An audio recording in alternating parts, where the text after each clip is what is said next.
missão de todo crente. É uma só. E na verdade são 3 ações distintas, que é ir, fazer o rito do Senhor, orar e a terceira parte, contribuir. Essa é a missão do crente. Primeiro ir, que é fazer a vontade do Senhor, evangelizando as pessoas, compartilhando com elas a alegria da salvação. Amados, hoje de manhã nós participamos da ceia do Senhor e eu trouxe esse versículo aqui, porque ele vem para calhar com a missão do crente, que essa é uma instituição, uma ordenança do Senhor. Quando o Senhor ele participa da ceia do Senhor, quando ele tem ali aquela reunião com os discípulos, e ali ele parte aquele pão e ele diz assim: olha, esse pão aqui ele representa o meu corpo, que é partido por nós. Isso é o simbolismo. Não é que o pão em si seja a carne de Jesus, mas ele estava dizendo assim: olha, eu vou morrer por vocês, minha carne vai sofrer por vocês, o meu corpo vai ser entregue para a salvação de vocês. Era isso que o Senhor estava dizendo para os discípulos naquela manhã, e ele tomou aquele pão fazendo esse simbolismo. E depois de ter ceado ali, ele pegou também o cálice e disse: olha, este cálice aqui, este vinho aqui, o suco da uva, ele, nesse momento, ele está representando o meu sangue. O meu sangue que vai ser derramado pela vida de vocês. O meu sangue que eu vou verter ali naquela cruz para que vocês tenham salvação. E hoje, aqui nesse momento, eu instituo com vocês um novo testamento, que é um novo testamento no meu sangue. E ali naquele momento o Senhor compartilhou a ceia com aqueles discípulos. Talvez naquele momento eles não tenham entendido bem essas palavras de Jesus, mas hoje ficou muito claro para todos nós.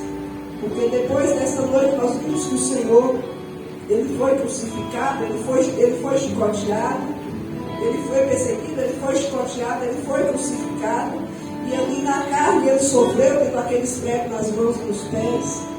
E a Bíblia diz que a angústia de Jesus era tão grande que o suor dele se transformou em sangue, o sangue que ele verteu por todos nós. Então, quando a gente participa da ceia do Senhor, que é uma ordenança, que é uma instituição cristã deixada pelo Senhor para todos nós, nós estamos também valorizando o sacrifício de Cristo na cruz. Estamos também em um ato de gratidão, glorificando o Senhor pelo seu sacrifício na cruz. Então a ceia, ela fala do passado. Porque a Bíblia diz que Jesus ele veio para nos salvar. E a obra de Deus, a missão que o Senhor deu a Jesus, falou: olha, tu vai lá, tu vai morrer, para que esse povo tenha acesso à salvação. E enquanto tu estiver morto, tu vai ali no inferno, tu vai no inferno tomar a chave da morte, porque tu vai ter direito, tu vai ter poder sobre a morte e a vida. Então a morte e a vida estão nas mãos do Senhor. E quando o Senhor faz esse sacrifício ali, ele está dizendo para mim e para você: eu sou o dono da tua vida. Eu posso te salvar, eu posso te libertar, eu posso te transformar. Então, quando nós participamos da ceia do Senhor, nós também memoramos esse passado, memoramos este momento. E a ceia do Senhor também é um momento para que a gente venha refletir. Porque a Bíblia diz que Deus ele amou de tal maneira, para lá em João 3,16. Foi de tal maneira que ele amou que ele permitiu que Cristo passasse por tudo isso, para que eu e você tivéssemos acesso à salvação. Então, quando ele diz, lá na ceia, ele diz também no presente. Esse momento da ceia também ele nos faz refletir sobre o nosso presente. Ela fala do passado, Cristo veio e morreu para nos salvar. E fala também do presente, quando Jesus diz: olha, fazei isto. E o fazer quer dizer fazer agora, fazer nesse momento, fazer nesse tempo. É presente. O passado foi quando Cristo morreu. E o presente hoje é nós fazermos isso em memória do Senhor. E o fazer isso também, irmãos, é demonstrar a nossa gratidão a Deus. É compartilhar a alegria da salvação. É compartilhar a boa nova que é ser salvo em Cristo Jesus. É honrar o sacrifício de Cristo na cruz, dando testemunho de que Jesus é na nossa vida. Amados do Senhor, cada um de nós aqui fizemos o nosso compromisso. Não é se converter, a gente tem mania de dizer assim: quando eu me converti. Não. quando eu assumi o compromisso de ser servo de Deus. Conversão é diária. Todos os dias a gente precisa se converter. Todos os dias a gente precisa confessar a Cristo os nossos pecados. Todo dia a gente precisa pedir a misericórdia do Senhor. Isso é conversão.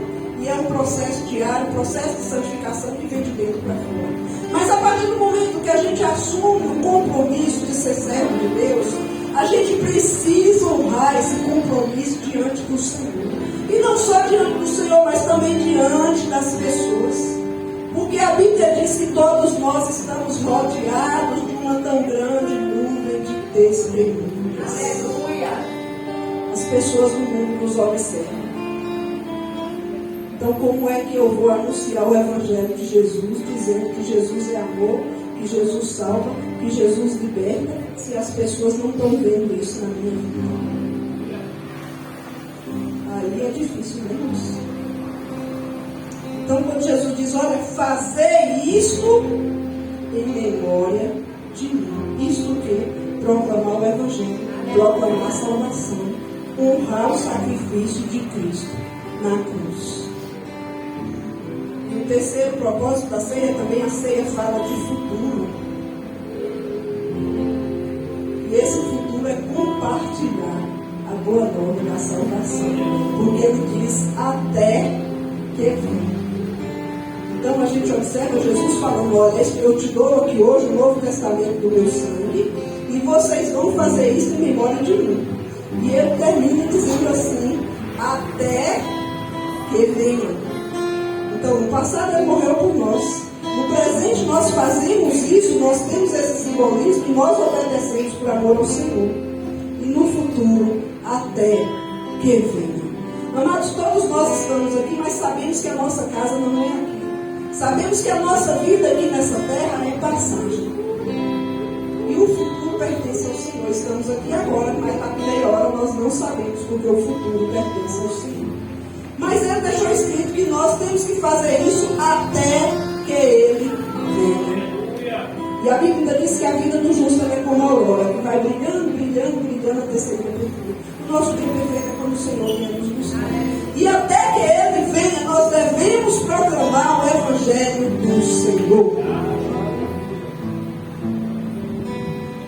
Lá em Marcos 16:15 vai dizer assim, olha, ide por todo mundo e pregai o Evangelho a toda criatura. Ide por todo mundo e pregai o Evangelho a toda criatura.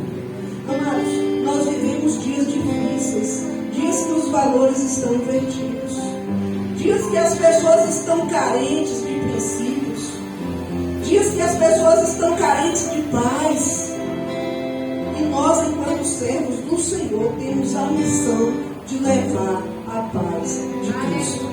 Tanto é que Paulo, lá em Hebreus 11, quando ele fala da armadura do Senhor, revestimos, pois, de toda a armadura de Deus, ele diz que nós devemos ter os pés calçados com o Evangelho da salvação. E isso significa, amados, que nós precisamos levar essa paz de Cristo. Precisamos pregar nesses dias o amor de Deus. Precisamos dizer às pessoas que Jesus tem solução para os problemas. Aleluia!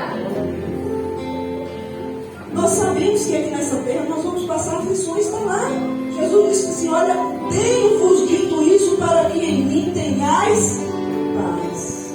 No mundo tereis aflições. Então nós não vamos pregar só o Evangelho da bonança, da bênção, da vitória. Mas vamos pregar que em meio às lutas, que em meio às dificuldades, que em meio às necessidades, há um Deus vivo no céu que pode mudar esse quadro, que pode mudar essa situação. E é importante, amados, que a gente abra a boca e fala. Quando Deus precisou ali falar com o Balaão, não havia um profeta, não havia outra pessoa, Deus usou uma jumenta. Então permita que Deus use a tua vida. Permita que Deus use a tua boca para falar do amor de Deus. Estude a palavra de Deus. Peça a Deus estratégia, peça a Deus sabedoria, peça a Deus palavras de edificação para pregar o Evangelho do Senhor. Que a nossa missão é essa, é ir, orar e contribuir com o reino de Deus. Amém? Então que possamos todos nós assumir essa responsabilidade na nossa vida de trabalhadores da vinha do Senhor, de ceifeiros, para que as vidas venham também se alegrar na salvação de Deus. Amém, irmãos? Glória a Deus. Nesse momento os irmãos estarão louvando.